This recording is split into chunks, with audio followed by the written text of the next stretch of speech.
When you guys think of the word comeback, what do you think? You may think of sports. Your favorite team had just barely pulled off the victory that will lead them to the playoffs. Or you may think of a movie, like the Avengers coming in last second to save the universe one last time. But when I think of the word comeback, I think about video games. Certain games emerging from their graves, like Cyberpunk 2077 or your random 2-week grind on Minecraft. Many games have emerged from their graves, whether it was due to new installments, a huge update, or a certain content creator who began to start playing the game again. 2-piece with a biscuit. 2 kill streaks so far, talk be nice. 3-piece with a biscuit. So, with Black Ops 7 Zombies releasing to the public, on top of the worst endings we received on Reckoning, many people, including myself, were rightfully worried about our future adventures into Black Ops 7. But now with the game in my hands, I will answer the question. Did Black Ops 7 Zombies make a comeback as we move forward into the Dark Ether? Or did the similarities of Black Ops 6's game mechanics force us to remain stationary? Welcome to my review of Ashes of the Damned. While he has those parts of your souls, he has dominion over you. You cannot fight him any more than you can hope to return to your own worlds. To even try would be suicide.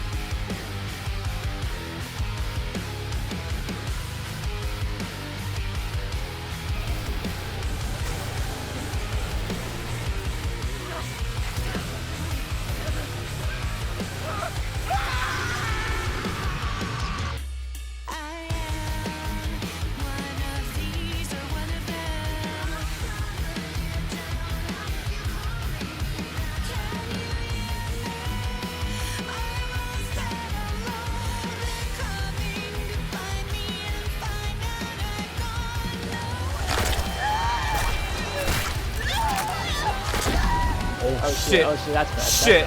That's bad. That's bad. Get driving! Get driving! Going!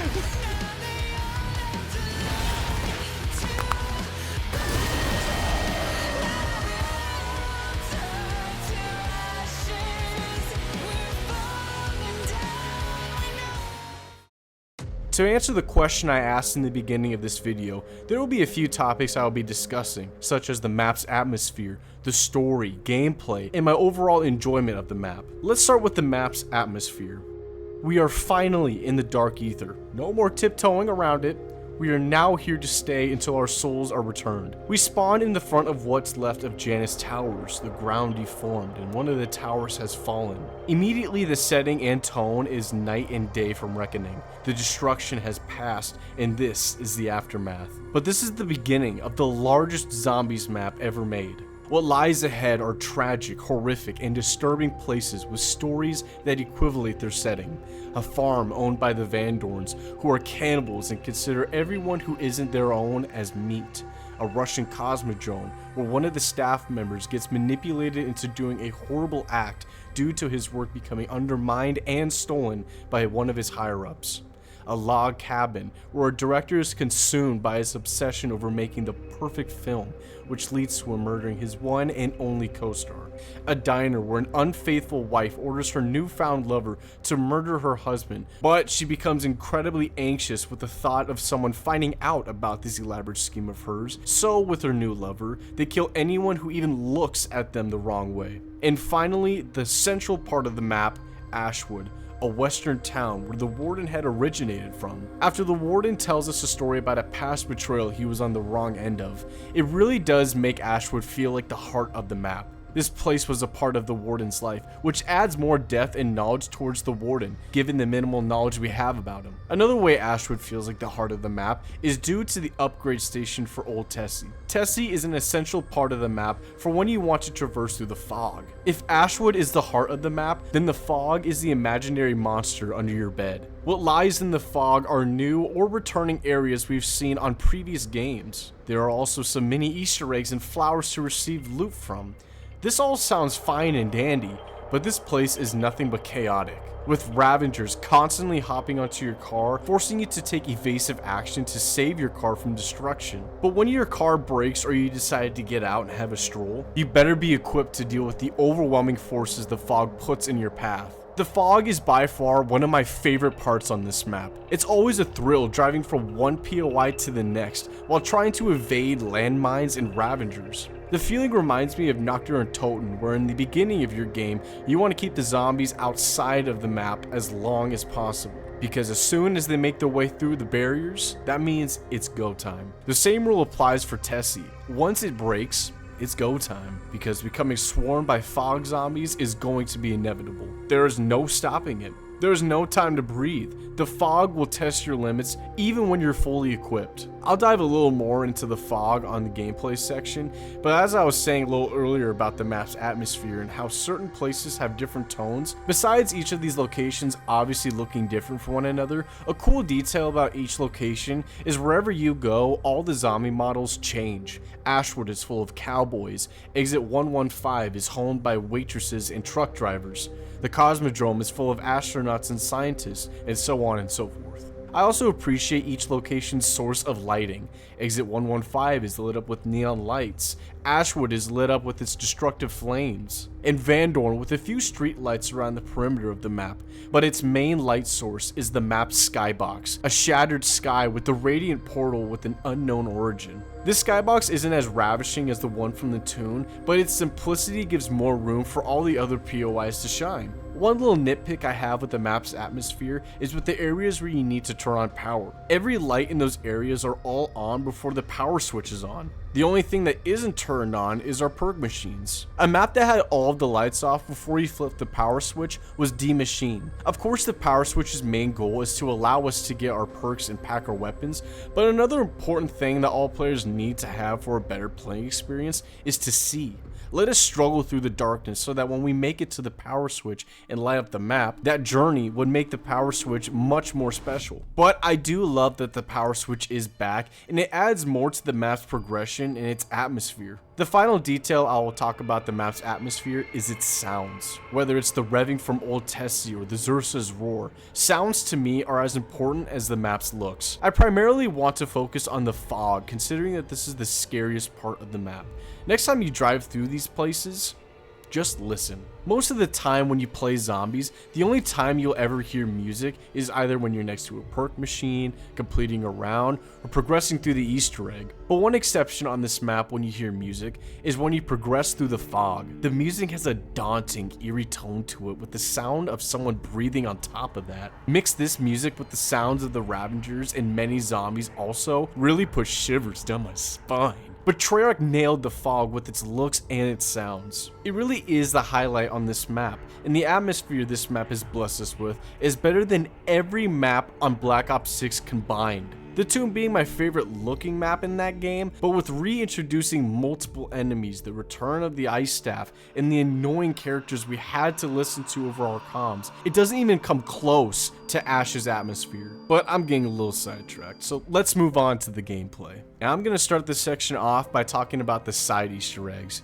Now some of these quests are rewarding, while one in particular is too rewarding, taking away yet again an important feature that Treyarch is trying so desperately to get back. But before I talk about that, let's focus on some of the other side quests. I will say that a good majority of these quests help you be more efficient towards completing the main quest. Examples like the Twins quest, where you will always be rewarded with the Wisp Tea, which you will need to get one of the ingredients for in the main quest. This allows you to save some points, and every round you complete you can return to the farm, find the Twins, and get more rewards. Another example is spawning the Xursa so you can get another ingredient from him as early as you want, so long as you have the Necrofluid Gauntlet. Xursas don't spawn until round 16, so being able to do this can really save you multiple rounds. And the final example is shooting these light posts to summon the lightning. This part of the quest is one of the more tedious requirements you must complete, but with this little strat, yet again, saves multiple rounds. Having good map knowledge on this map actually rewards you, and that to me is one of the requirements a map must have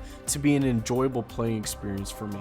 If the game rewards you for playing well and having good knowledge about everything on the map, it makes completing those tasks and taking time to do so worth it. Maps like Liberty Falls and Shattered Vale don't reward you as well as Ashes does with good map knowledge, because the rewards on those maps aren't as good nor useful as Ashes has. But I will say that some of the other side quests I haven't mentioned get completely overshadowed by one simple feature, and that is the pods. Combining toxic growth with these seeds gives you some game-changing rewards. Pack 1 and 2 crystals, blue and purple gears, random guns, random perks, thousands of points, or hundreds of scrap. Now, of course, you could still do other side quests like destroying these purple flowers, the Tomahawk Trial, and the Ted Trials, but those require work. Simply watering these flowers and waiting 5 seconds can reward you better than those other activities. But I was saying earlier that this quest gets rid of a certain item and the use of that item. I was referring to the mystery box. Treyarch made mention that scrap was going to drop less in Black Ops 6, giving the box more of a reason to use again. But with this flower and the rewards it brings, it doesn't matter that scrap drops less. Using the box costs points, while the only requirement for the flower is your toxic growth, which is completely free. I don't really want this flower to be nerfed, because honestly I love it just as much as you do, but I have 2 things to say. 1, I hope these pods stay only on Ashes and the future survival maps that will eventually release. I don't want these pods to be the norm on every single map becoming powerful, because then all the other side quests that could come out in the future that could be rewarding, like I said, are going to require a lot of work and a lot of knowledge, which totally isn't a bad thing by any means. But why do those if these pods are as easy as a click of a button? The second thing I'll say is I don't think that anyone will deny that these are a little too rewarding. But one may argue that everything is expensive and that the point system is busted. Then in that case, they should add more rewarding side quests to the map, which they kinda do. There's a side quest where you can unlock unlimited double points, but only for your melee weapon? Kind of a weird choice, but then I guess it adds an importance to upgrading your melee weapon. But to sum up these pods, it is a give and a take with the rewards we are granted, but they slightly take away that want or need to complete other side quests, and they really are the final nail to the mystery box's coffin.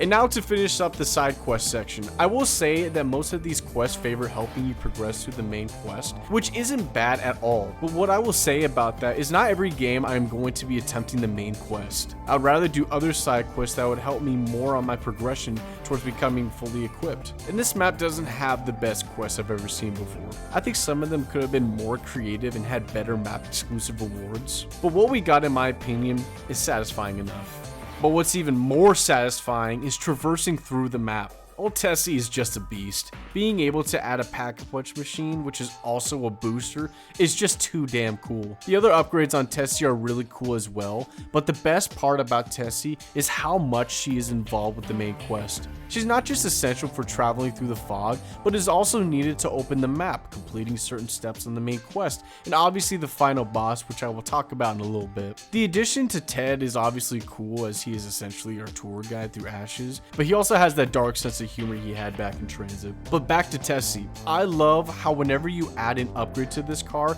it actually feels like an upgrade. When you first get into Tessie, she's slow and fragile, not being able to really protect itself from the forces from the fog. But once you get each and every upgrade, traveling through the fog isn't that bad. You can boost, you can eat anyone who's in front of you, and you have a cannon that protects you against the landmines. But this sense of power and ease disintegrates if and when old Tessie breaks. So the fog not only tests you on your skill, but it also tests you on your cockiness. Are you willing to take time in Ashwood to fix your car, or are you going to test the car's limit? The final thing I'll say about Tessie for now is when we found out that there was going to be launch pads, I questioned if it was going to ruin the want or need to use Tessie, and the answer is really up to the player. There are steps needed to be completed in the fog for either a side quest or a main quest, but if you're not doing either of them and you already had the map fully unlocked, then I guess Tessie is rendered useless. But for me, my preference on traversing the map is driving around. Now let's move on to the Wonder Weapon. For starters, I mentioned on my wish list for Black Ops 7 Zombies was to have more melee Wonder Weapons so that Melee Macchiato would have more of a purpose. And what do you know?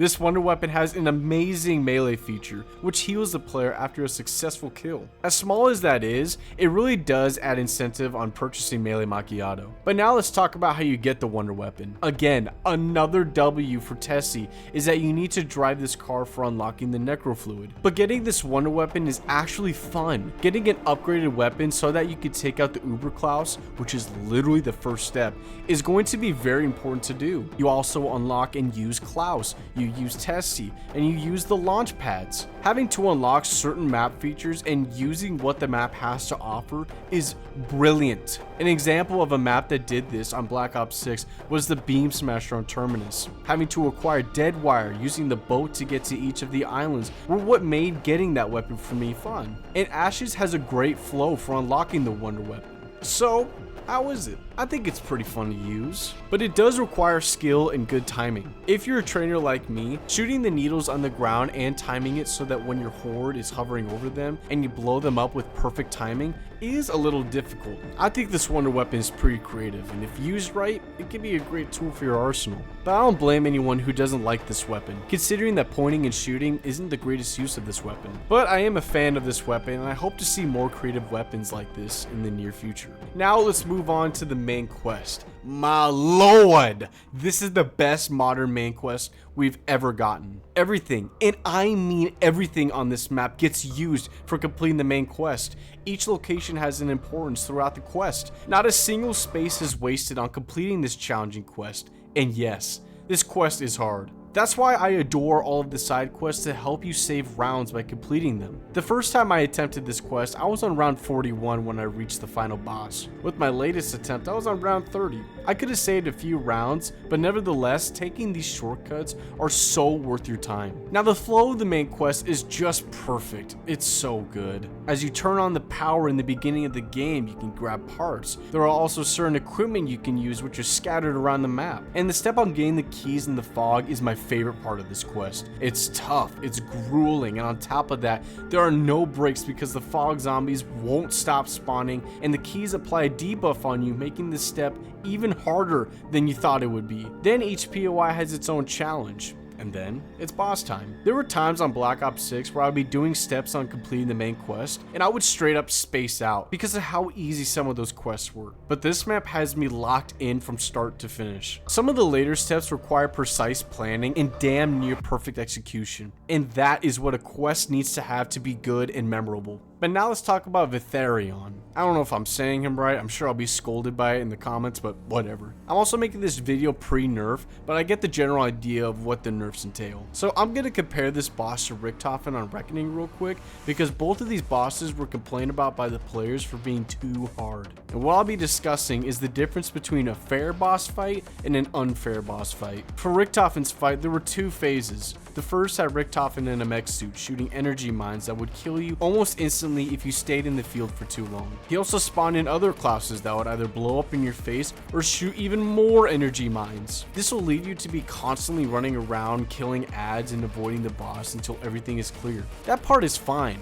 But when you enter the second phase of the fight, Richtofen is more mobile than you. He has a Wonder Waff that can either 1 or 2 shot you, and if he had Dying Wish, he would surpass that useless augment and instantly down you. This is neither fun or fair for the player to do, which for some people, including myself, had to resort to cheesing the boss, hoping that once you complete this fight, you would unlock the super Easter egg. But I think we all know that never happened. Now let's talk about Vitharion. Yes, he does have some crazy attacks like his missiles or his purple beam on the third phase of the fight. But with good skill and knowing how the boss works, you can easily avoid some of these attacks. Being skillful in this fight is rewarding. But with Richtofen's fight on Reckoning, even if you are the most skilled player, one wrong slip up and that's the end of your run. Plus the way you cheese the second phase of that fight is the use of Ether Shroud. But on this fight, there is absolutely nowhere to hide.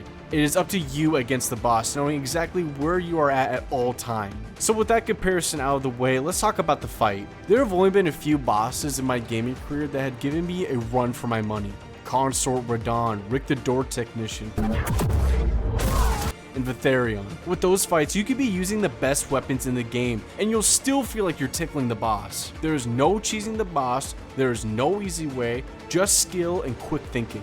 I had attempted the boss 4 times before eventually defeating him, and each time I had to change something from my arsenal, thinking that it would change something. But eventually, I finally beat him. I used to get really frustrated when I didn't get the boss completed on my first attempt, but this time around, something felt different. Maybe I'm just growing up and accepting that it's okay to lose, but I never got angry once. I was more intrigued than anything. This boss has multiple attacks that are easy to avoid if you're using Tessie's abilities strategically. But there is just such a satisfying feeling when you ram your car into the boss, whether it's the sound your car makes or just knowing that you're one less ram away from victory. The Arena 2 is beautiful. It's ancient looking and wide open for you to drive around. This truly is an epic boss fight, with Vetharion taunting you as he spits zombies or shoots multiple missiles at you absolutely adds to the suspension this fight gives. I kid you not, every attempt I had on this boss, I've never felt my heart beat so hard and fast in my life. And it's because of multiple things: the difficulty, the setting, the time it took for me to get here,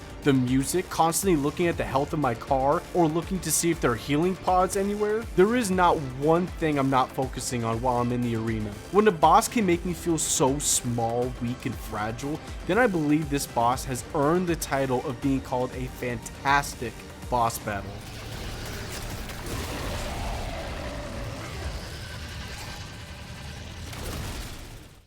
The last couple of things I'll talk about is everything else I hadn't mentioned gameplay wise, like the TED trials. Every chance I get when the game spawns in a TED trial, I immediately take it. The rewards are all so good, and when you have every perk in the game, you are now gifted perma perks, meaning that when you get a duplicate of a perk you already have, you won't be able to get rid of it, even when you go down. So doing these TED trials are now worth your time compared to the old SAM trials. The next thing I'll talk about are the Xursas and Vandals. On the max ammo rounds, those Vandals can be so overwhelming due to the amount that spawn in. In a blink of an eye, you can be surrounded by 10 of them without warning. But I do like how they don't do that much damage to you given how they can swarm you in an instant. But what makes them so unique are the sounds they make. I say they're the scariest when you enter the fog because that is when they're at their most deadliest. But they're a great addition to Ashes and I hope to never see them again. I don't want another bug situation like Black Ops 6 where every map had either a vermin or a parasite. Okay, quick pause to the video. I know that they're going to be in the next map, unfortunately. I'm already just halfway through editing my video, so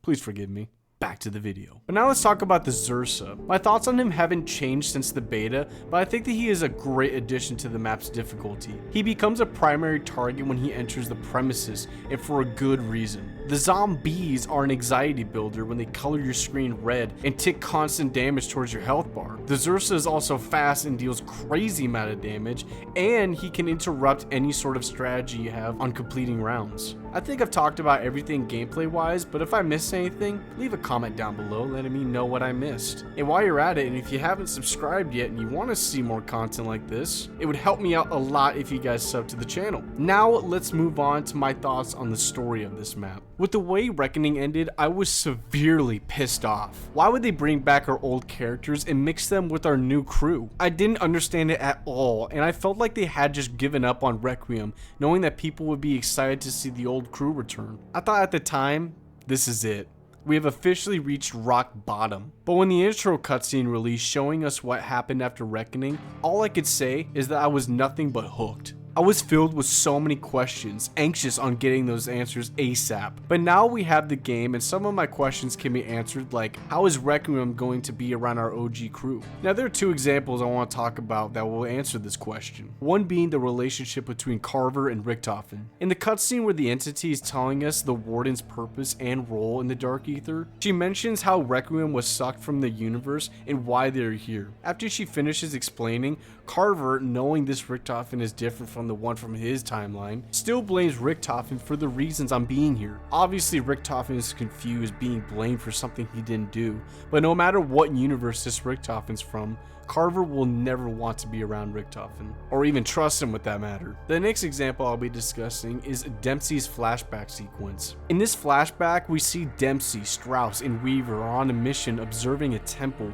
which they suddenly get swarmed by zombies. As a last desperate resort, Weaver and Strauss both agree to inject Dempsey with the Disciple injector, turning him into, well, a disciple. This obviously taints any sort of relationship this innocent weaver will have with Dempsey. The non-existent drama between all of these characters is already a highlight for the story for me.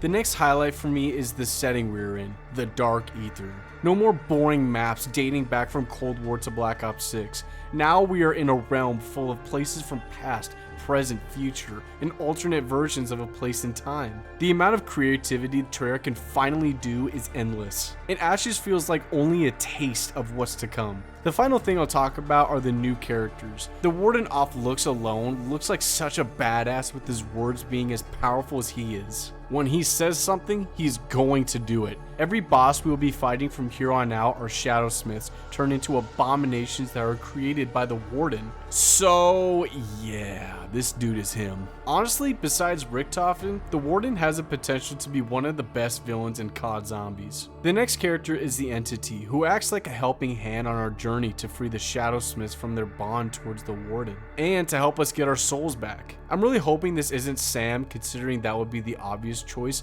but I'm hoping it's someone worse than the Warden. I'm also really digging the supernatural turn Treyarch made in this game. Obviously all of Zombies is supernatural, but it seems like they cranked the notch up by 10. The final character I'll be mentioning are the Shadowsmiths. With each map having a different boss fight, it makes me excited to see what kind of shit talking they're going to be doing on their boss battles. But if you guys caught the last thing that our newly freed Shadowsmith said, is that he will arrive when called, meaning he might return for the Warden boss fight? I don't know. Overall, the story is a massive step up from Black Ops 6, and I'm antsy on what will happen to our characters next.